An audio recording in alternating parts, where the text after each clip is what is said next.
I'm back. I'm out of space. Did you guys miss me? I missed you guys. Back to our regularly scheduled nonsense. First of all, you guys look. Boop, boop. My little clipping Mikey thing. So I hope you guys can hear me much better. There is no better way to kick off being back with a video series that has probably been the most requested. The reason it took me this long to kind of build out this series is I was like, I don't know what I want it to look like. But we decided on ring muscle ups are gonna take us 6 weeks to get through. And actually, you don't have to wait all the way up until 6 weeks to get your muscle up. On week 5, we're gonna be up on the big ring, flying high. Here we go. Week 1. We all know, if you've been through my series before, week 1, not the most exciting. So why is it like that? Why does it gotta be like that? Because it just gotta be when you're building up a strong base. So week 1 of ring muscle ups is on the low rings. And I'm gonna walk you guys through 3 things: false grip, bottom support, and top support on the rings. What I want you guys to do with week 1 is carry it through all of the 6 weeks. The stronger you get at these positions, mainly bottom and top support, and the stronger you get through your false grip, the stronger your muscle up is gonna feel, the more confident you're gonna be when you get to swinging on the big rings, which makes it 1,000 times more fun, and you're not just like, dear God, help me land on top of these rings. And the worst thing I see most of the time on ring muscle ups is just people falling through the rings when those rings like get away from you just from simply not being strong enough. So come on down to my office.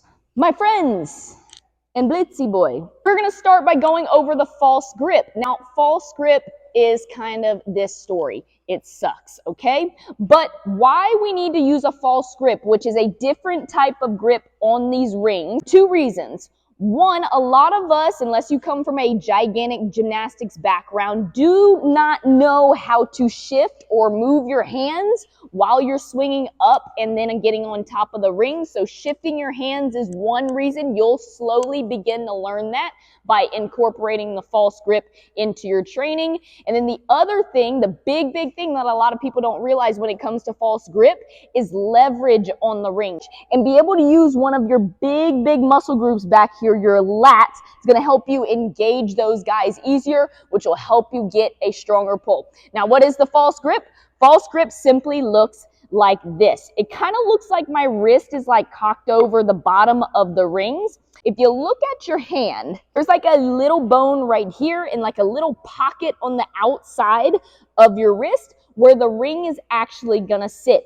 Now, false grip, like I said, sucks because it hurts that side of your wrist. But what might help you guys is tape. I usually have some grip tight tape wrapped pretty tight around my wrist, which helps me big time. And Blitz, don't eat it. Don't eat it. Thank you. To quote the almighty Coach Matt Bear, you know what else sucks? Thrusters, but we still do them. I'm going to take the outside of my wrist, look for that little bone, and kind of lay my wrist on top of the rings like this. Grab the ring, and you can kind of see like the top part of my wrist is still inside the ring. The big mistake I see a lot of times on false grip is by grabbing the front of the rings. That's not going to work. It's not going to help you turn over, so you got to be in the lowest part of those rings. When you do false grip, what you're going to notice is it's extra hard to extend your arms. While we're here on the low rings, I want you guys to really try to work day by day into trying to extend your arms a little bit more. And what you can do is if you find that sticky spot, you're going to flare your hands out to the side until those elbows get all the way locked out. Start by hanging in it on the low rings and getting used to it. You want to try hopping on a taller set of rings, trying to hold that false grip and then just hang. That's awesome. Might take you a few days or even the first week to get there and get used to it. Second thing we're going to go over is your bottom support. And this might be one of the most important things. You guys that are chasing down ring muscle ups or looking to strengthen your ring muscle ups, this might be an area where you need to work on. A lot of us are super strong in the front of your shoulders. You might not even be able to get into the deepest dip possible if you have those tight pecs. Stretching them out, rolling them out will serve you well. We need to get really, really good and really, really comfortable about sitting here, way down in bottom support. Ideally, I want to lift my feet off of the ground and hang right here with all of my body weight. But if I'm not ready for that, I can leave my feet on the ground, 1 foot, 2 foot, whatever you feel you need. Notice how my shoulders are well below the rings, like way, way, way down. Thumbs are in my armpits, and I can feel a good stretch right here.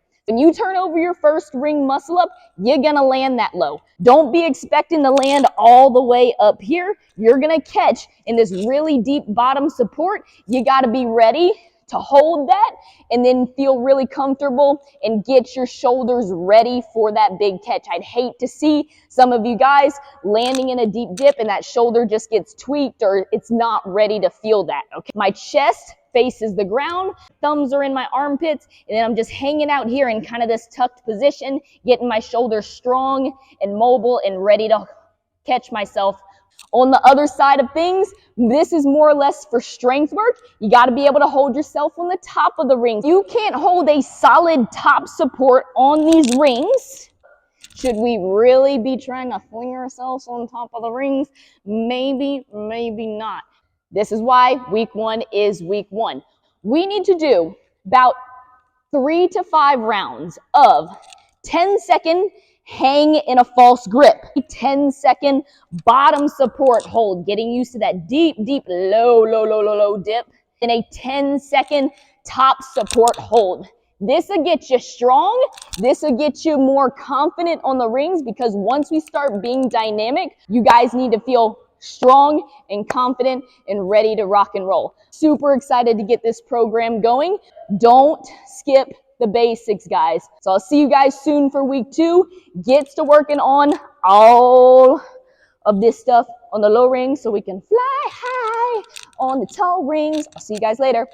Peace out.